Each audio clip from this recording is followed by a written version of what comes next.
Hey everyone, this is Cindy at an open door. It is September 5th. This is the hour and 15 actually, that we've entitled Beyond the Known or something like that. I don't remember what we called this hour. But in any case, what we're going to do is we're going to listen to a 10-minute clip of Paul Selleck channeling the guides.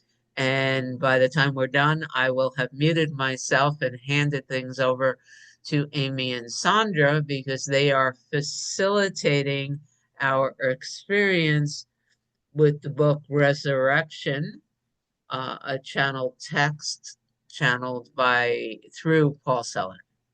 And I'm not going to talk anymore because obviously words are getting all scrambled here, which is fun. But I am going to play this clip. Here we go.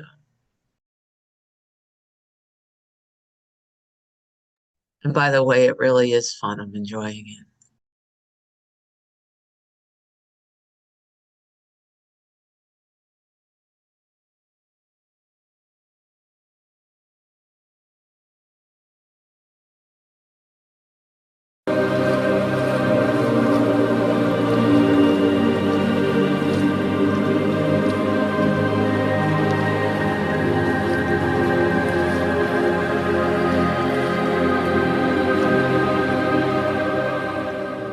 To be sovereign at the level of the monad is very, very, very simple.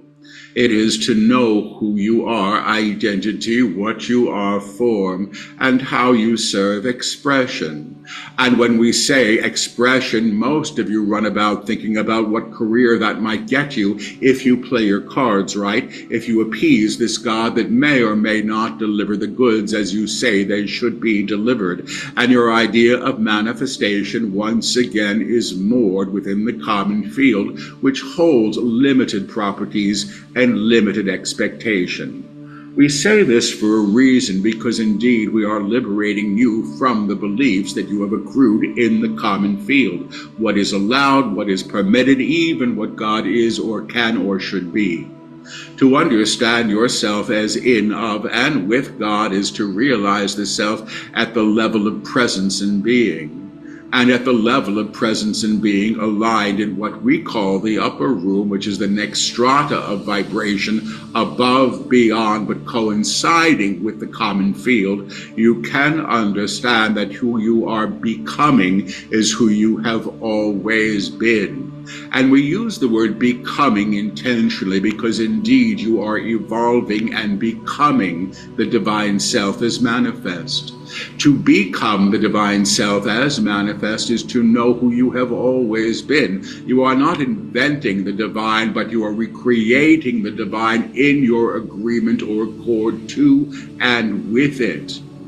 The presumption that some of you hold that this means you look other, that you have other jobs, other lives, live on some other idea of planet, must be remedied in a certain way. What is altered through your presence and being operating from what we call the upper room is the release of the past idea of what reality is, has been, can, and must be. And reality must be understood as indoctrinated information that you have been in agreement to. I am in agreement to the day of the week, to the time of day on the clock. I am in agreement to my role in my family, to the government of my nation. I am in agreement to what I despise. I am in agreement to what I love. I am in agreement to my dreams and my yearnings and my desires. And I am in agreement to what I believe I can be, have, and know. These ideas of self that you utilize and claim again and again and again claim the reality that you abide in. And these ideas wrought through the common field, indoctrinated through past identification as a woman, as a man, as a servant, as a king, as a beggar, as a teacher, as a disciple, however you might name yourself, has claimed you in an historical legacy that binds you to the properties of the manifest world. Now, the properties of the manifest world can be understood as dense vibration.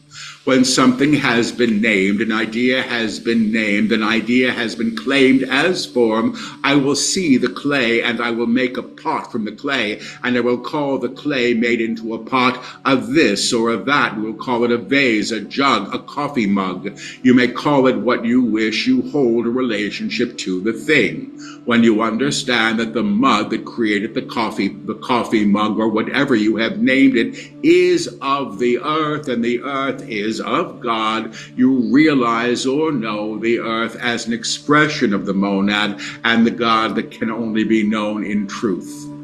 When you understand that everything known in form that has been claimed is dense, has its own vibrational agreement, you will understand that the tone that surrounds you within an octave of tone, a vibrational agreement to an octave, you will understand that the common field holds the density that you have claimed it in.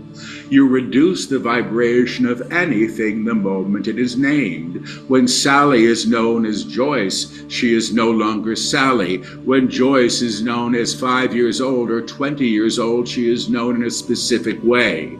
To move to an agreement to the idea of Joyce being an expression of God that can know itself in varying forms and various ideas of time and space, that the form Joyce has taken will not always be the form she holds, that the name Joyce is simply an idea that she has accrued evidence for, you can understand that the manifest divine come as you is actually already existing at a level of tonal accord beyond what you have known.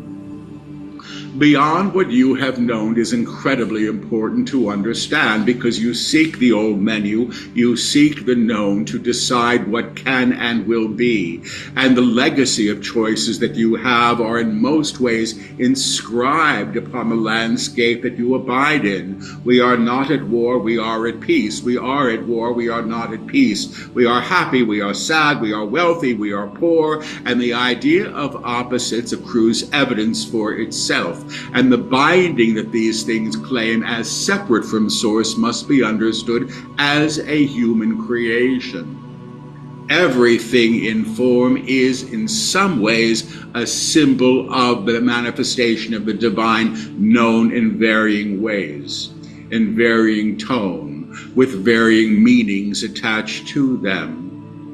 When you lift to what we call the upper room, you move through the lower realm of vibrational agreement, and in some ways you pierce a veil of separation to what exists beyond the old.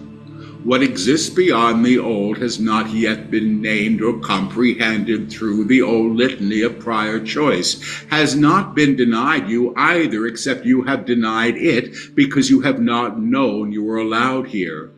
And when you realize, which means know, that you are allowed here, you come to an agreement of what has always been true, what is immutably and always true, what cannot be other, which is the source that creates all things. You may call it God if you wish, you may call it nothing if you wish, you may call it everything if you want.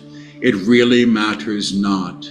The idea of naming something in every instance, including the text that we have been authoring, is a way in some ways to reduce something to something that somebody else can comprehend. When you move into the absolute and the experience of the absolute, the divine that is you is announcing itself always in the simple statement of truth. I am, I am, I am. And as it claims this, it announces itself in presence and being. I have come. I am in this alignment in my true state. I have moved beyond the denial of the divine, which has been my home in the common field, and what is available to me, what I may now know and experience and trust, is other. Other is the correct word, other than I have known and not yet named. When you move to the unnameable, and God, as we have said, is unnameable, you can do your best to give it a number, to give it an idea, to attach some letters to it to create meaning and relationship. But God itself in its fullness is unnameable because it simply is. The vastness of God simply is. And this vastness of God exists within each of you as the monad or the Christ itself or the divine spark or the deliverance of God in humanity. Now, to understand what that simply means is to understand that while everything is divine, not everything that you understand yourself in relationship to has denied its own divinity. We suspect that the goldfish in the bowl on your desk knows its divinity far more than you may, because it simply is. It is being. It is simply as it is in its experience of being. And we are not reducing you to the level of goldfish, but we are saying, indeed, you have created vast complications in your desire to make yourself important. You are important, yes, but to be in awareness of your claim of the absolute. I am in God, I am of God, and I am with God, not only relinquishes the need to be the king in the throne, wielding the scepter of command. Let me manifest the house and the boyfriend and the bigger car and the better job. It claims you in agreement, in vibrational accord to all that is. Underline the word all and say it to yourself. All that is.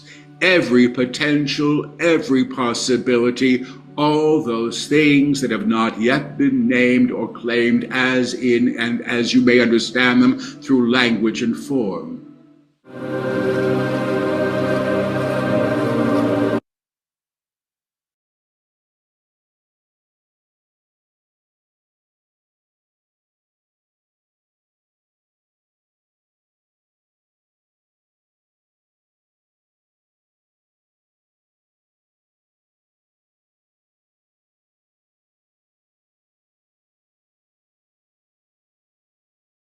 Good morning, everybody.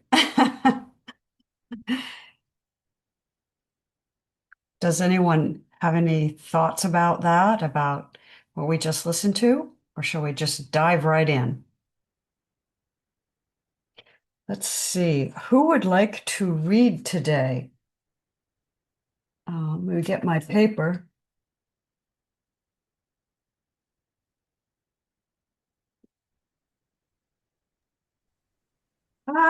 Okay. I'll write it down. Pat said yes. Okay.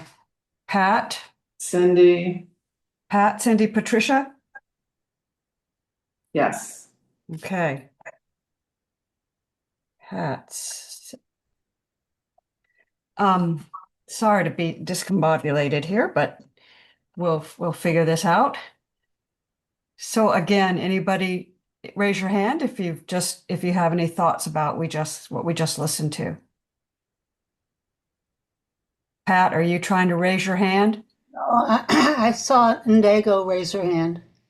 Oh, there you are. Okay. Thank you. And William raised his hand too. Okay, Ndago and then William. Can you unmute Ndago and let us know what your thoughts are? Hi, everyone.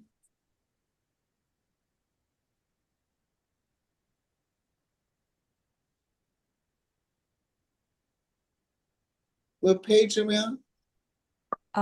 It's in the chat for those that want to look. We're starting on page 32, the second paragraph. So, Ndago, were you raising your hand to read? Okay, all right. I'm not sure where you were. I was asking people if they wanted to comment on anything. William, were you raising your hand to read or comment?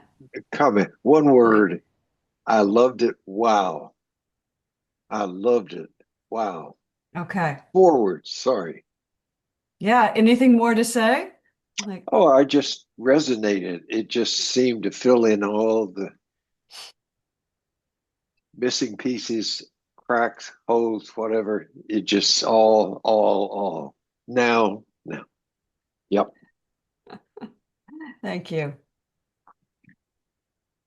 All right. Well, Pat, do you want to start us off? We're on page 32, the second paragraph, beginning with "in the chapters." I'm gonna have to search for that because I have a different, I have an online thing, so I'm going to find what was in the chapters. Yep, in the chapters before us. Here we are. In the chapters before us, we will explore several things. The idea of separation, yes, but the great potential we speak to must be comprehended experientially. We can no longer use words that by their nature diminish the process that you are undergoing. The amplitude of sound or tone that we occasionally invoke is intended to supersede the intellect, to move to a place of experience.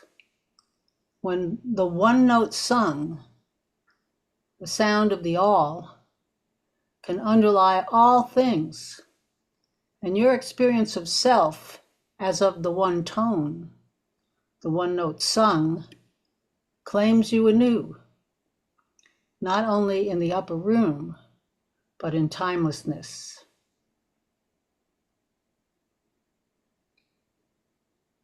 Shall I go on? Yep. Paul is questioning already. Is this a dictation for the text? What is the title of this chapter, if it is? Where do we go from here? And please, how long will it take? We will answer only one question. Yes, this is in the text, and we will give you the title when we wish, because the chapter is not yet complete. The process we take you through now, reconciliation through the monad, or the Christ, or the Christ to realization, is alchemical, and the knowing of this process, which is the realization of it, is the agreement you make by reading this text. But the yes that you give of the free will you have is already spoken, because the monad as you is always in yes, always in high accord, and cannot say no to unification. Okay. Anything stand out for anybody here? A couple things stand out for me, but Cindy, what stands out for you?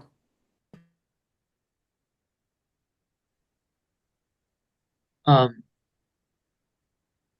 I'm actually just sitting a little bit in awe, so I wanted to say it out loud.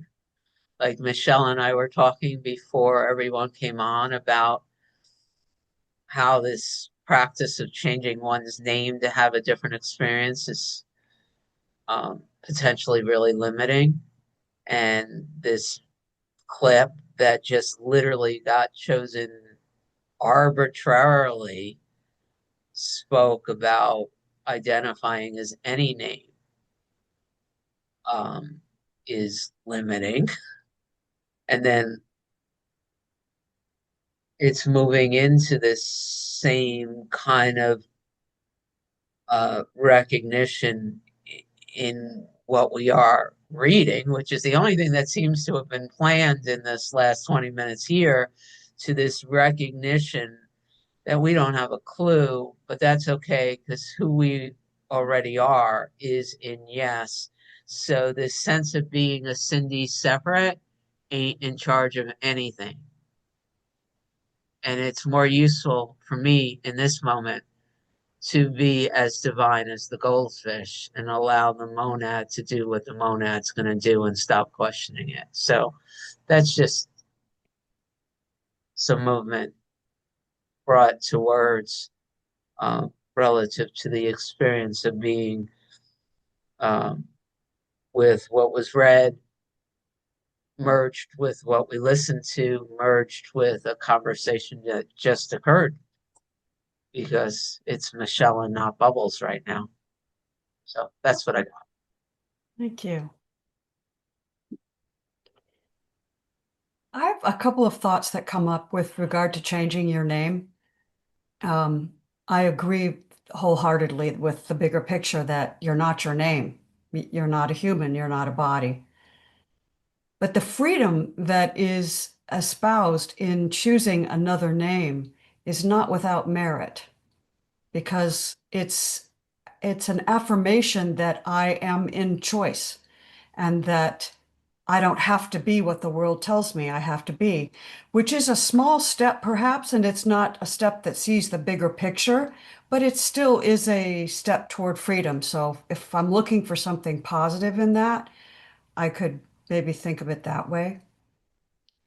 But getting back to the point, really, what I hear us being told over and over again in these gatherings is get used to the idea that you're not a personal identity, that you're not a self, that you are in no way limited. You're not this habitual pattern of thought and memories and thinking and intellect, whatever you want to call it, and that we've really got to begin to experience existence from the standpoint in the moment as the transparent, numinous awareness that we're just having this experience, that it's just arising, that even the words, we aren't having anything. The experience is just arising. And it's always, as Indigo says, it's always all for us. And we are it.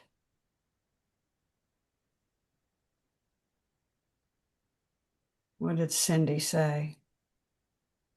It's all about the intention and naming. Yeah. Yeah. Patricia. Good morning, one and all. I don't know if any of you, pardon me, pardon me, ever have this experience of a chattering monkey in your mind. So I've been busy this morning with lots of stuff going on, and my mind has not stopped, and I'm aware of it. And to use Cindy said, the intention is to be aware and to realize it's all God. It's hard for me to grasp that because I just want it to be quiet. I'm sick of it. I want to be quiet. So I'm just wondering if anyone has any wonderful thoughts about how to shut it up. I mean, I know what to do. I come back to the moment. I come back to the moment. I come back to the moment, and yada, yada, yada. Does anyone have that experience? Or is it just me? Pat's got her hand raised. Thanks, Pat. Actually, that if I think you could watch a few of Helen Hamilton's meditations, and she talks about how you use those thoughts to lead you back. They're actually a key to showing you what here it's what it's called here. I don't know the monad, but I have just put up that Cindy. That's exactly what I put up. There's the link I put up just over Cindy's thing in the chat. She talked about this very thing. So what Helen did in this thing, it was like the ultimate, and I felt like she did it just for me because of the way way I assaulted her a while back when I got John's diagnosis. She's so kind, and I was like, oh, I'm afraid, I'm angry, I'm scared, I'm confused, I'm lost, I'm impotent, I'm whatever, all this stuff, and she's just like, she didn't say to me, well, you're not a phenomenon, and that's basically the message of this thing, and it's so beautifully put. You're not a phenomenon, and no phenomenon can affect you. That's what I believe this is saying right here. What he's calling the experience of self is the one tone. So, or the one tone. That is the. I'm sorry, my daughter's messaging me. And So as if you're not a phenomenon, then you're the thing that doesn't change. Definition of phenomenon is changing stuff. And so all the stuff that's changing, it does not affect you. It's like all those thoughts in your head. They don't affect you.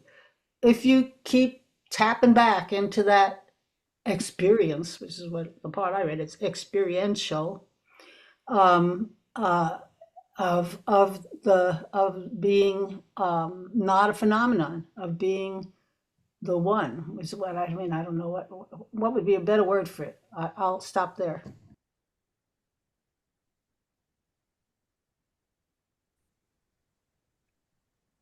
Thank you, Pat. Sandra. Something that jumped out at me in both the listening to the guides and in reading the text is the repetition of vibrational accord and one note sung, and that vibrational chord to all that is. They keep using the word all, everything, no exceptions, and that it's an experiential accord. So in my experience, when I don't really have to do anything, like you said, Amy, it's not like I try to achieve a vibrational accord. It comes. It comes listening to the truth, reading the truth. It just comes. And then the voice in the head is still there, but it's not as intrusive. It's like a background buzz almost. Almost. It just so resonates with me. It's almost like back when I was young, we used to have to tune into the radio. You know, we had the radio and you would like tune into different frequencies. It's almost like that. That if I give myself time, if I stop and I'm quiet and I listen and I'm just being with the love that is everywhere, I'm tuned in to this one tone,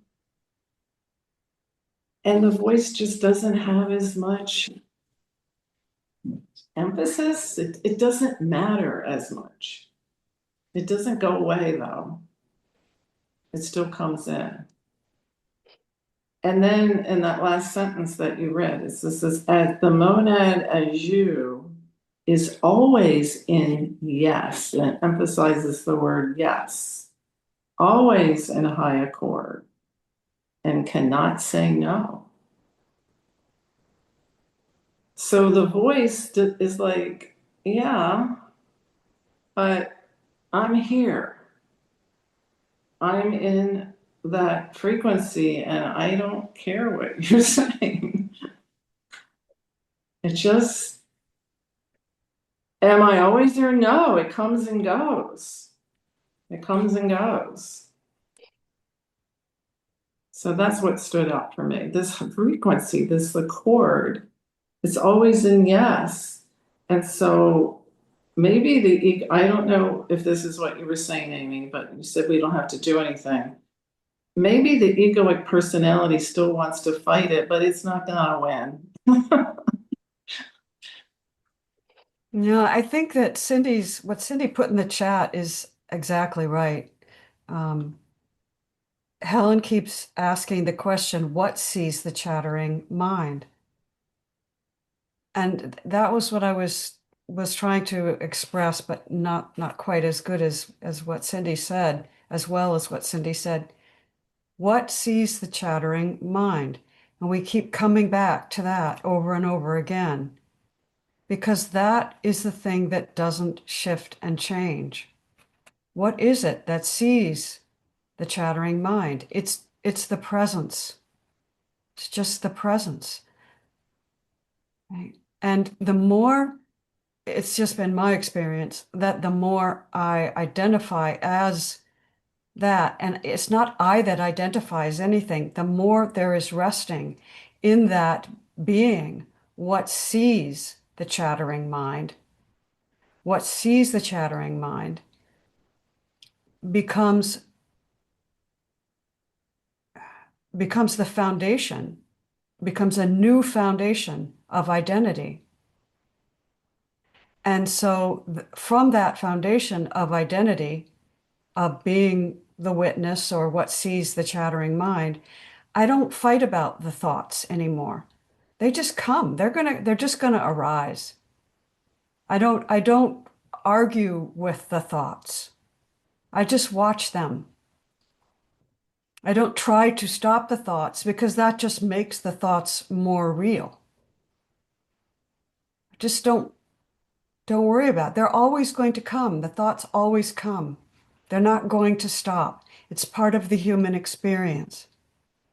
But the wider and deeper a path I wear back to the witnessing presence, the noumenon, as Helen calls it, the greater ease I find in settling into that witness mode, which is quiet and peaceful and doesn't change. It's the container in which all arises. So that's the best. Yes. I used to think the witness was something different than what I am, and that was also a false belief. Now I know it's all that I am. It's all that I am. It's not like you have to go find the witness. You don't. It's the same witness for everyone. Yes. We are all that witness. All of it. Yeah. And yeah, Kat pointed to that. William, unless anybody else. Sandra, are you complete? Yes. Okay. William. Well, I what I find myself doing is feeling and noticing the voice, the feeling, the belief, the whatever I'm experiencing. And I try to turn my attention and look in the direction of silence, the now, the presence, and I guess go quieter.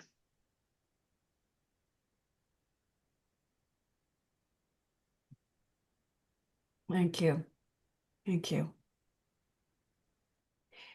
The other thing that this what we just read emphasizes is that this is experiential now. The teaching is experiential. The words don't do it justice. So we can't look for words at this point to really help us. It has to be the continuous going back to the presence of the noumenon. We have to become very, very familiar with that state and then allowing all to arise in that. Rana, thank you for raising your hand. Sure. Good morning. It seems very important when I realized, and I am realizing now, having like the experience that there's not awareness and me. And I'm trying to get there, be that. You've said it to me a million times. You're already that. And so the me, the sense of me is within that. I really feel that deeply now. There was an example that was used of a bullseye. Like this small personal self-identity is in the very center of it, very localized, right? And at the center. But surrounding that is this witnessing and the I am and something, the field, and it's all the same. It's just, where am I looking from? It's that constant recognition of, oh, I seem to be very caught up in my thoughts, which become these thoughts. which become objects, which become witnessed objects, which that's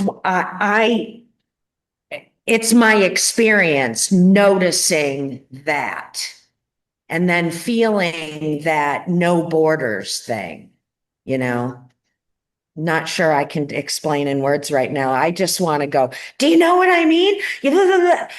And I know you know what I mean. And I'm grateful to know, to have a sense that I'm already awareness.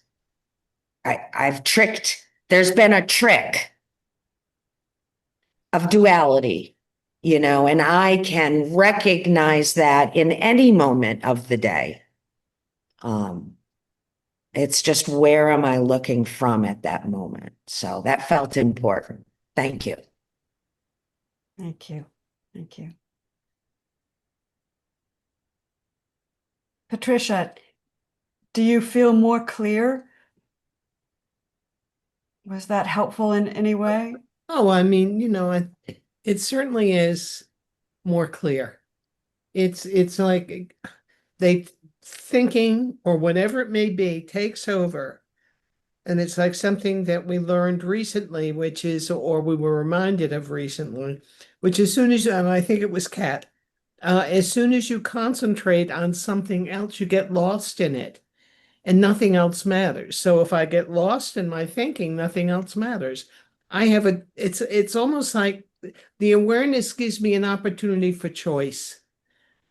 In my awareness, it's like taking paint and mixing it all together. It's a mixture. It's a dance. So it's like there are the thoughts and there are the actions. It's what I'm seeing. It's all the senses.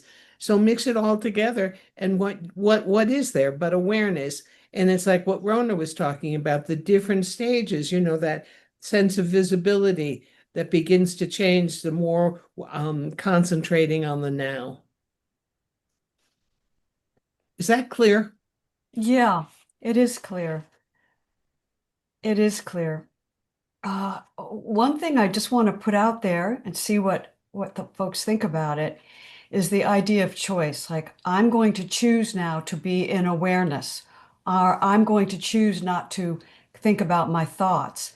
That's just circling right back to the egoic mind, right? There's no choice that needs to be made. Nobody needs to choose to ignore thoughts. They're just going to arise. They arise on their own. But it is the awareness, which always is. I don't choose that either. It just is. It is. And the thoughts just arise. And so the more that I anchor myself or immerse myself, I'm not, and even these words aren't right. I'm not anchoring or immersing. The more I settle in, the more this settling into the noumenon, into the witnessing awareness, the more that becomes where I'm looking from or where the perception is coming from, the more that happens, the more thoughts just kind of lose their vibrancy. It's not that they can't still come up, they do. But the more that we anchor ourselves as the witnessing awareness and that identity becomes what we move from, then we see that no choice needs to be made. It's all just happening. So the ego will use every little tool and technique it can get, every single one, including the thought that I get to choose my thoughts, right? Because if I got to choose my thoughts, I would only ever choose happy thoughts. And on its face, that's not true, right? Livy, I love that your cat is sometimes just peering over your shoulder. That's my boy Angus. Angus, Yeah. I've always loved that name and before I give a name to my animals, I always look it up to be sure of the meaning of it. And Angus is the traits are humor, youth, and love. And I thought, yeah, I could use that in my space. So that's why I just have always loved the name. So last night, and Rana, I'll call you later. It was a very adventurous evening as far as the thinking mind and choosing awareness. In that I, pride myself. The ego prides itself on what a good cat mother it is. And I'm taking one of my cats to the vet today anyway. And last night, she was acting a little funny. And I'm like, okay, so the appointment's tomorrow, and I sat down and I just sort of asked awareness for guidance. What should I do here? Do I take her to the emergency room? What do I do? And I'm sitting there, and I mean, the minute that, or the second, really, the second that I turned my attention to source for guidance, this immense relaxation immediately came. Just the whole body relaxed. And I was like, oh, okay, thank you. That's very clear. Well, the egoic mind jumped in with every message that the codependent me would tell myself about she needs to go to the vet. What if she dies overnight and you knew that she may need, just really all these old tapes. And I just was like, okay, I hear you. And I'm listening to this other nonverbal voice that was very clear. And there was going back and forth. And I was like, I'm trusting the source on this.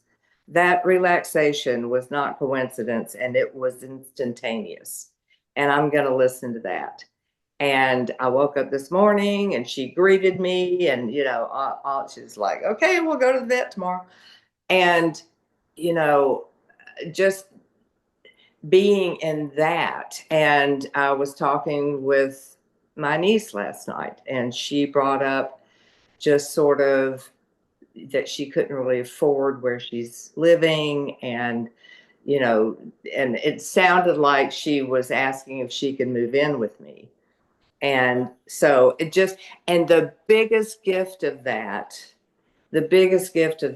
was recognizing that I've worked and I am working to love myself through what I am, through the big self. And I have done that too much to lose it by thinking somebody else has to move in with me or they're going to be in dire straits. And I can say no today to that. And so much of that, I'm so grateful for y'all being here and making me aware of these things. And I love, Paul's use of the human condition and the mind and the thoughts and everything. And I'm grateful, Helen, it was such a gift about, the thought is another object. And so just the guidance that I get, so I'm just real grateful. Thank you. Thank you. Thank you all. Thank you. Thank you. Love your shares. Rana. Yes, I just have a quick, what I'm feeling for you, Livy, is this noticing of a little bit of distance that one can take with the thoughts. And instead of having to just be a robot and follow these thoughts, I appreciate that you're trusting to pause for a moment. And then having had that experience of that moment of peace that comes, it doesn't matter what the circumstances or whatever, like that's what attracts me now is that sense of peace, you know? And so the circumstance, what I really felt there was because you relaxed into the yourself, it allowed all of that to come up to be seen. It was like, okay, I'm going to show you every one of those thoughts you used to follow right now, all together, all at the same time. And that's occurred for me too, you know, but I think the important progress here is the distance and then the realization that I can be from a different beingness. And to tread very lightly and not make snap decisions about people moving in with you. I'll just throw that in there. I love you. Goodbye. Okay. All right. Cindy is up next to read, and we're starting from God Knows Itself at the top of page 33. All right. God knows itself as of all things, and the spark or the monad, the Christ, if you prefer, cannot know itself as separate, although it may be precluded from expression by the small self that would deny the inner light. These days are ending. You come into flower, first one, then all. And the yes that you offer, the agreement to the light expressing as all aspects of you, is the name of the book, which is resurrection. And all I'd add here is how often I've heard Amy say in other meetings, now this is a form of it's not even level confusion. To me here, the guides are very specifically in their teaching that the monad, which is you, when you remember who you are, and even you when you're not remembering, because you can never not be you, has already said yes. And so the work is continuing, and it doesn't really matter relative to the work that's continuing what the small self thinks. It's occurring anyway. It didn't say, as long as you know what's going on and you make this decision, then the time of fear is ending. It didn't say that. It said, these days are ending. And then there's a period. So the monad, that which we are in truth, has already said yes. And so the work is continuing. Doesn't really matter how upset the small self is in any given moment. So we might as well enjoy whatever the small self is doing because it's going to do it anyway until it doesn't. Yeah. So that's what I got there. Do I keep reading, Amy, or?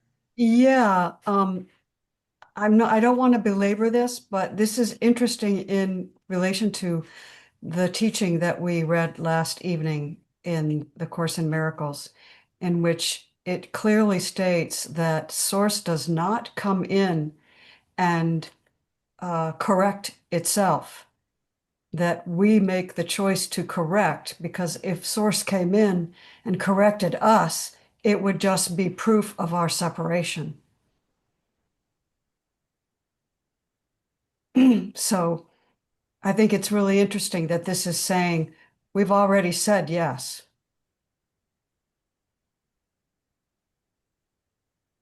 So just a nuance.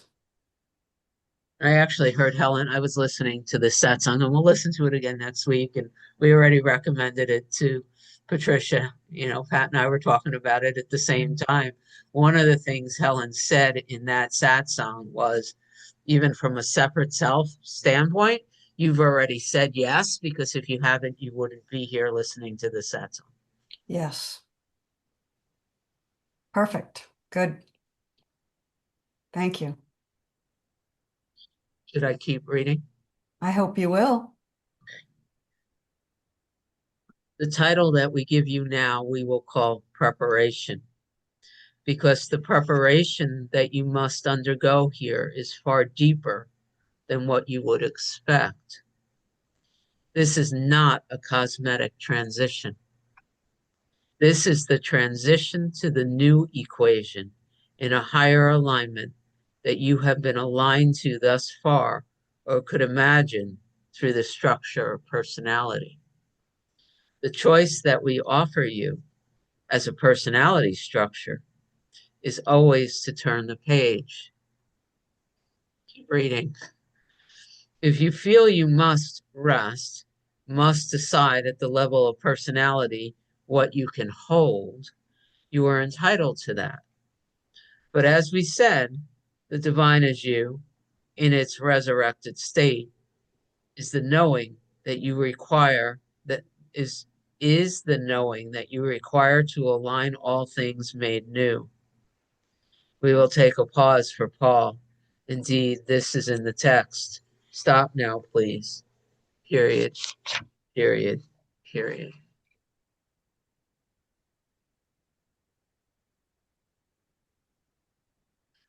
I got Nizagadatta in my head because I've been facilitating a class there, and his main teaching is I trusted the guru, and so I did what he said. I continually turned back and rested in the I am, and within Nizagadatta, and within 3 years, I awakened into who I am. I got that. Trust the guru, trust the practice, trust the process.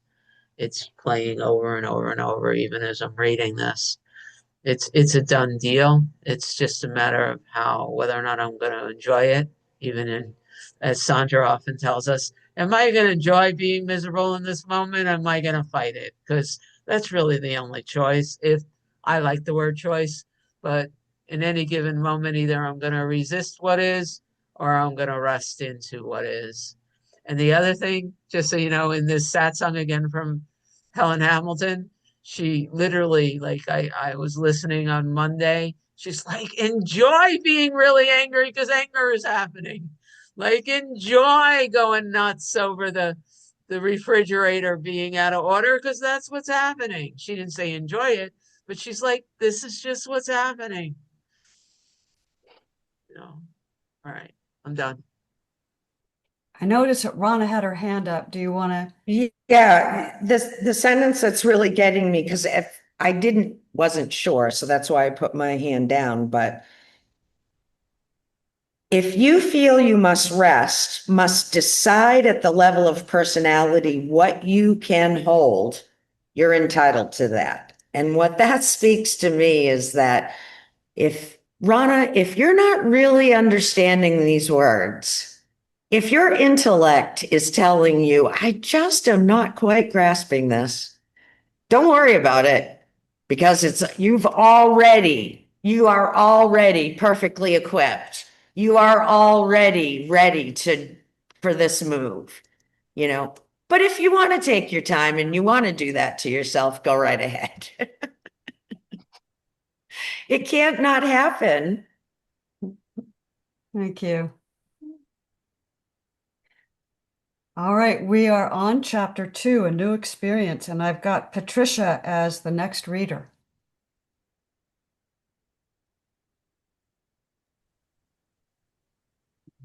The new experience, day 6. What stands before you? What you will encounter is the idea of self that would deny the divine. Each of you holds this. Each of you has chosen it, knowingly or unknowingly, in your participatory natures, to an incarnation in this field. The release of separation is an act of revolution. Love it. And the revolution is rarely peaceful and rarely pretty. For some of you, this will mean that an idea of self that you have chosen to know yourself through is ripped from you, or at least that will be what you think. But the release of the old takes many forms, and how a soul, chooses liberation is under the auspices of the soul. Wow. Wow. The release of the old takes many forms. And how a soul chooses liberation is under the auspices of the soul. So we all have our particular journey. Or our souls do. Let's put it that way. And right now, my soul is dealing with this crazy thinking.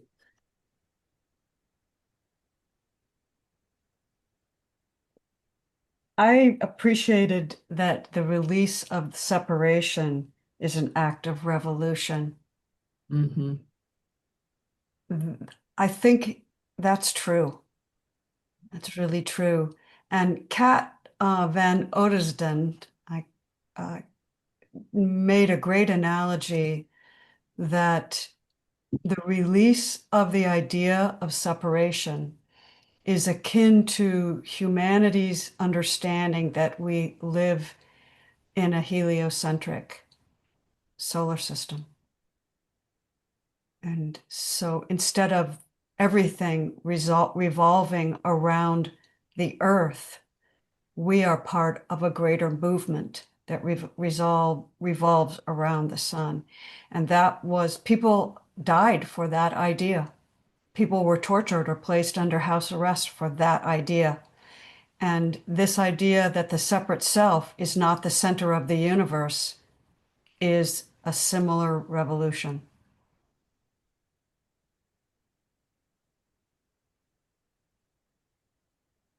You want to read the second paragraph? Sure. Now, the true self, in tandem with the soul, supports this realization of reunification. But what has held you back, one and all, is only one idea, that God is not. Now, the word God itself, confused by most of you, if seen as first principle or cause, can be reestablished. In the beginning was the Word, and the Word, the one note sung, that all else is called into being from. Let me read that again. In the beginning was the Word, and the Word, the one note sung, that all else is called into being from. The denial of this, as if you sprung fully flowered from your mother and lived in a city that was the only place you could be, and took a job that was your choice to succeed through a premise of what success must be, is the way most of you live. To remember who you are is to begin to comprehend what you are not.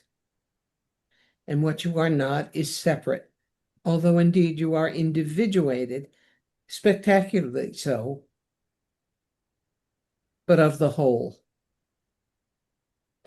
Reconciliation, a revolutionary act. The release of separation, a releasing of an idea of self and truly nothing more, is an act of truth.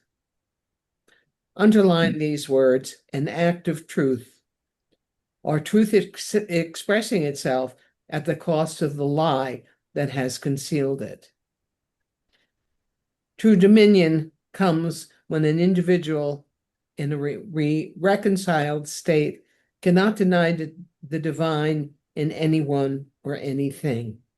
Now, I realize it's just about time. Should we end there? Or do you want me to continue? We've got 15 more minutes. Okay, I do the same thing every time. okay. All right, let me repeat that. True dominion comes when an individual in a reconciled state cannot deny the divine in anyone or anything. Excuse me, Pat. I think William wanted to say something about that. Okay, sorry. It's okay. Didn't see William's hand. Well, the words that ring so loudly to me is separation, act of truth. Is this true? That question, is this true? And that separation, really saying God is not. It is or it is not. So I just keep resonating with that. And that truth, I just love the release of separation. The release is just an act of what is or the truth. That act of truth. And I've just been hiding, or it's been hidden from me. And I thought I wound up just believing that lie. So it's like a reverberation of that. I just become more aware, presence, aware, all those words that put me right in that moment of it's all true, but I'm so used to hiding from it. Anyway.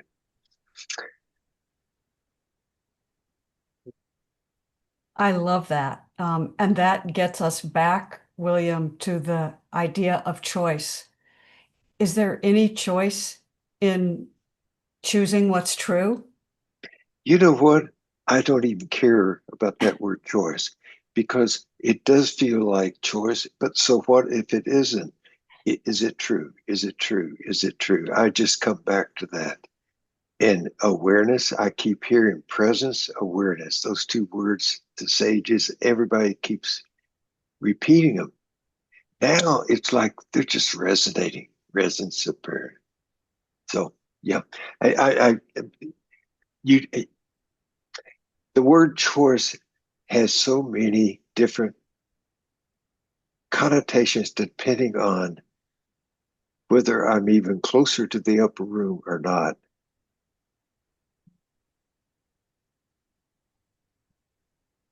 Thank you. Um, let's see. Shall we have Indigo continue, Pat?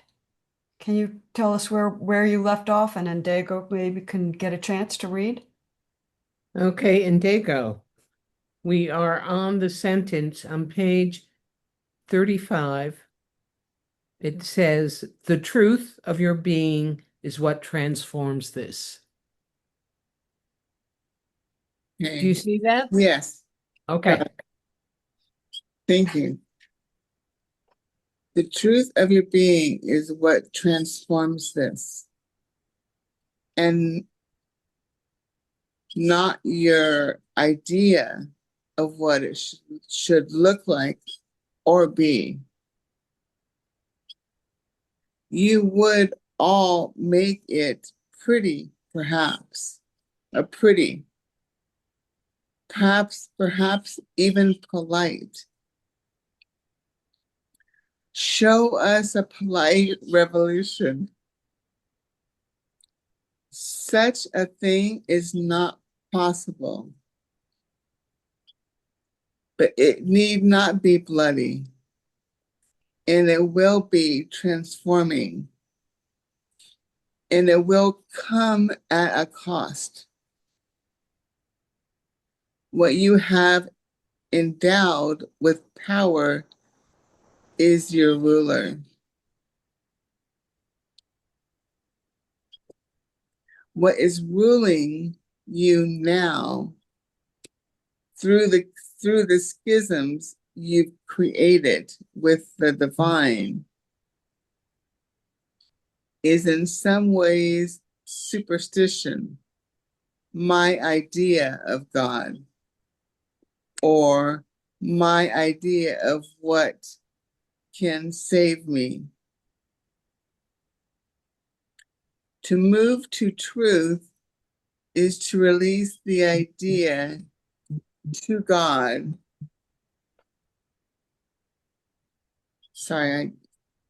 Is to release the idea. Is to release the idea of God to the resonance of the field that is God. when God is allowed to reclaim all its creations. And this is indeed an act of will, when all things may be made new, when reconciliation becomes the basis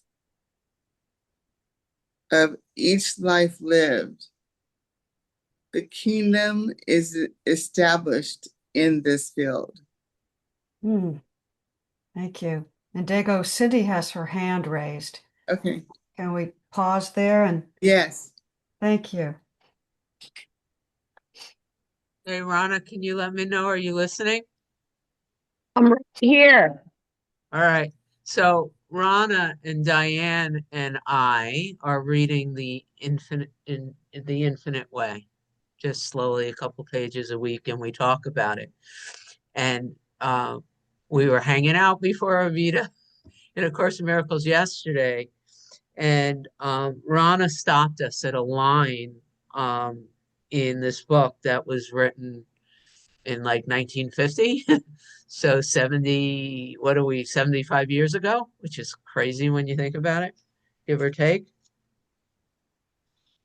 And it just hit me like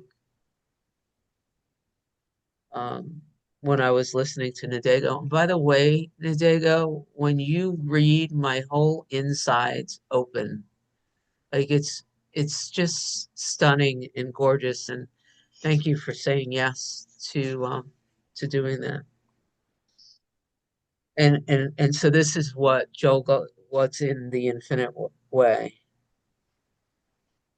Failure to heal is the result of much misknowledge of the truth about God, man, idea, and body. And this knowledge stems primarily from orthodox religious beliefs which have not been rooted out of our thought. Few realize to what extent they are blinded by superstitious orthodoxy. It's that line superstitious that had not really been part of my consciousness until yesterday when Rana wanted to talk about it, light it up. And now the guides are saying is in some way superstitious my idea of God. And it's lighting up for me, and how often we in this room have wanted to not even use that word because of everything that we've been taught that word represents. And it feels like the guides are asking us to be willing to strip that word, all words really, if we go back, but that word especially, since it's a word in every language, in all traditions all over the world, are we willing to allow consciousness to transform everything we think that word means and represents? All the superstitious orthodoxy, ideology that has been like that is sticking to that word, and has that static cling. And like my whole insides are vibrating at the fact that, this is showing up in a way that's lighting up. It's like there's a divine intelligence somewhere saying, with a neon sign saying, are you look at this, look at this, look at this, let it go. Let God just be a channel like the I am or anything else. It's not that the word is special. It's not that the word is special. It's all the garbage that the human consciousness has attached to that word that we're being invited to let go of. So anyway, that's like there's a little bit of fashion behind that. So that's what I got. And I see Rana. So Thank you, Cindy. Thank you. Rana. Yeah, I'm feeling that passion as well. And what this, another word that really jumped out to me is ruler, right? Mhm. What you have endowed with power is your ruler. What is ruling you now is in some way superstition, and that's where, for me, the journey and recovery was just a mere stepping stone here, because that it was introduced to me. You don't have to call it God. And I thought to myself, if I don't, I will get struck with lightning. Right? I mean, that is just superstitious, blah, blah, blah. And and it's funny because I talked about it before. I kind of, in the journey early on, I came back to calling it God. It's like, okay, I'll call it God now because it doesn't hold all that stuff. And then I come here and it's like, oh, that word's too limiting. Just the word itself puts a limit on it. And the other thing that I wanted to ask that kind of piques my interest in the bottom paragraph, it says, when God is allowed to reclaim all its creations, and this is indeed an act of will. So I think it's interesting that pointing there, because it does feel like, there may be a choice, but my sense is that if one is already reading this, that will is already there, you know. And is will a different word than choice? So I'll just leave it right there. Thanks. Wow. Does anybody want to take that on? Because that's a real, I noticed that sentence too. Cindy, I guess I was going to and type then it. Sandra. Let's Um, Cindy, we haven't, would you let Sandra go first? this is just one sentence. I'd rather hear Cindy. Go. I was just going to say, Regina Dawn Akers taught me to will is a prayer.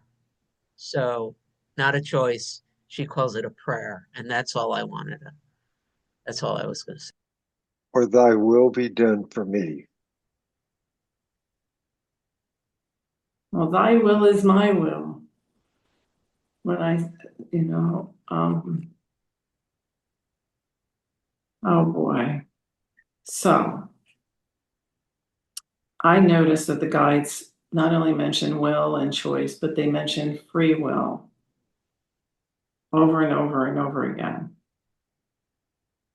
And I believe that it resonates with me that this is channeled from source. And at the same time, when I hear the concept, it really is a concept of non-duality, duality, non-duality. I understand the idea that this is happening, that there's a movement, because I experienced that. So I can take both of these ideas and not see them in conflict anymore. I don't see them in conflict anymore. Even when I'm listening to someone who is definitely steeped in non-duality, like someone like Jenny Beal, and I hear her talk about making choices. So, or I hear her talking about having this individuated experience that's different. So I used to try to go through mental gyrations to make them fit together. And I don't feel the need anymore. I can hold both.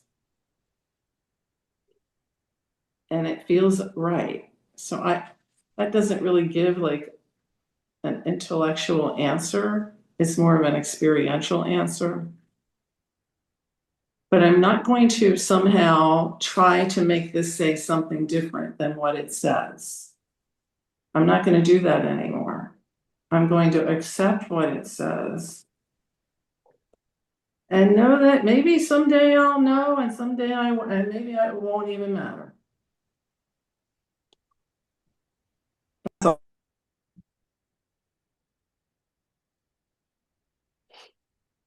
Thank you. Thank you, Sandra. Richard, good morning. Morning, everyone. What came to mind with that paragraph? The last couple of sentences in that paragraph was one of my favorite quotes from Rupert Spira. I mentioned this before. He says, on one of his books, he says there are three possibilities in life: to be something, to be nothing, to be everything. And the first there is suffering, and the second there is peace, and the third there is happiness and love. So that would assume that we're making a choice to be one of the three, and that's what our experience is. But also, I also believe, and this is very controversial, my idea of reality is non-differentiated oneness, and there cannot be separate anything in reality. There just is beingness or isness.